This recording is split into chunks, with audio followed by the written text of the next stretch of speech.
Welcome to our short time of reflection today.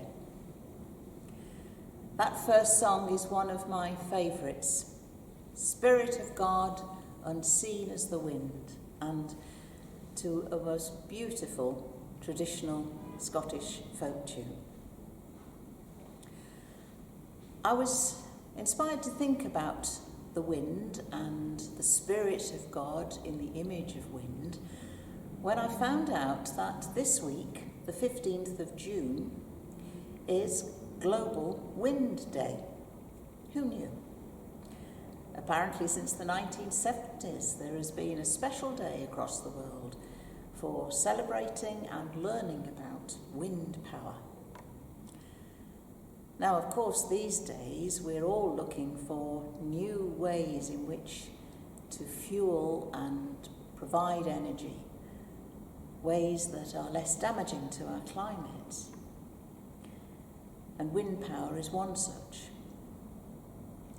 But of course, the use, the harnessing of the energy of the wind goes back throughout the ages. I guess the very earliest example was using wind to fill sails of little sailing boats and then eventually of great big ships.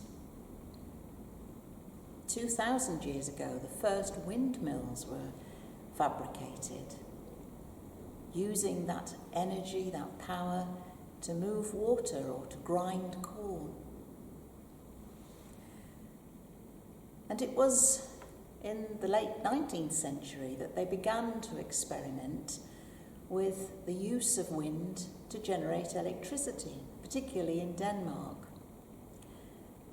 And as I understand it, it was in the late 1970s that the design of the three-bladed wind turbine that we're now so familiar with first came into being, again in Denmark.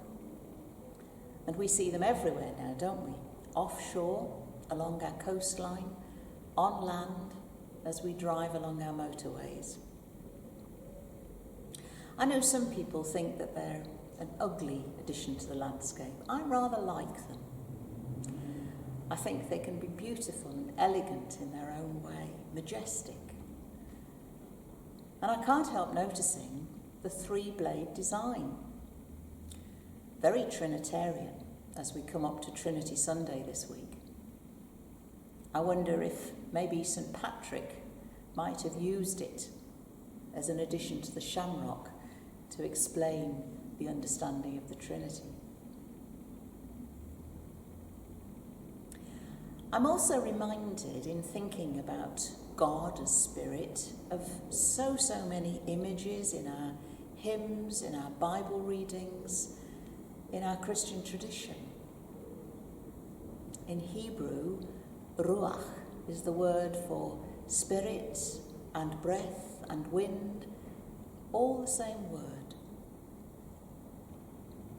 And for Pentecost, we hear of the way in which the Spirit came being described as a rushing mighty wind.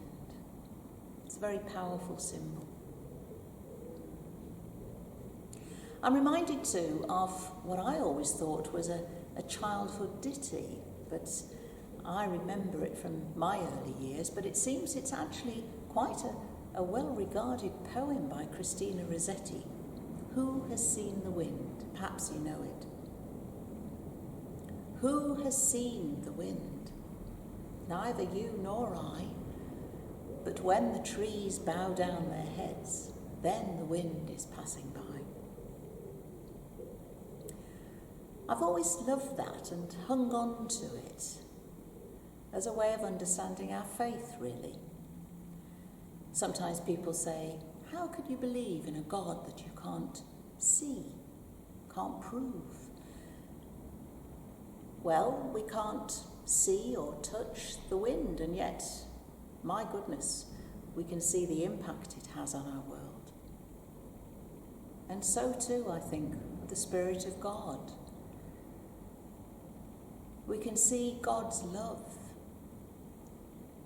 in the kindnesses one neighbour might do for another, in the way a mother holds her newborn child, or someone simply holds the hand of an older person now frail.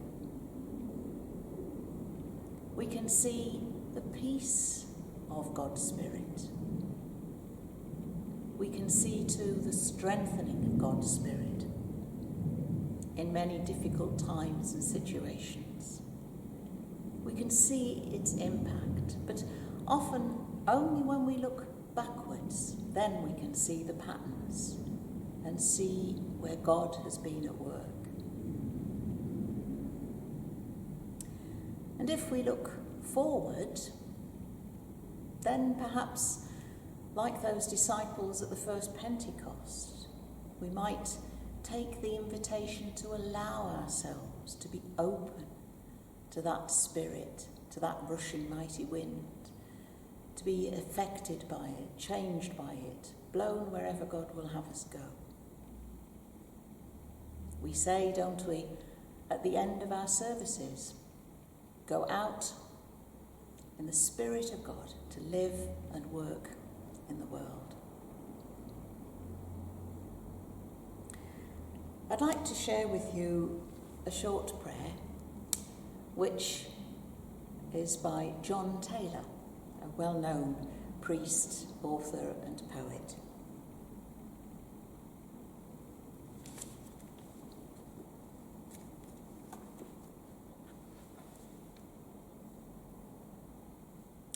Spirit of God, Lord and giver of life, moving between us and around like wind or water or fire, breathe into us your freshness that we may awake.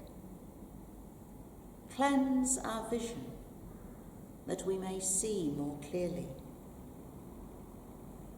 Kindle our senses that we may feel more sharply, and give us the courage to live as you would have us live, through Jesus Christ, our Lord.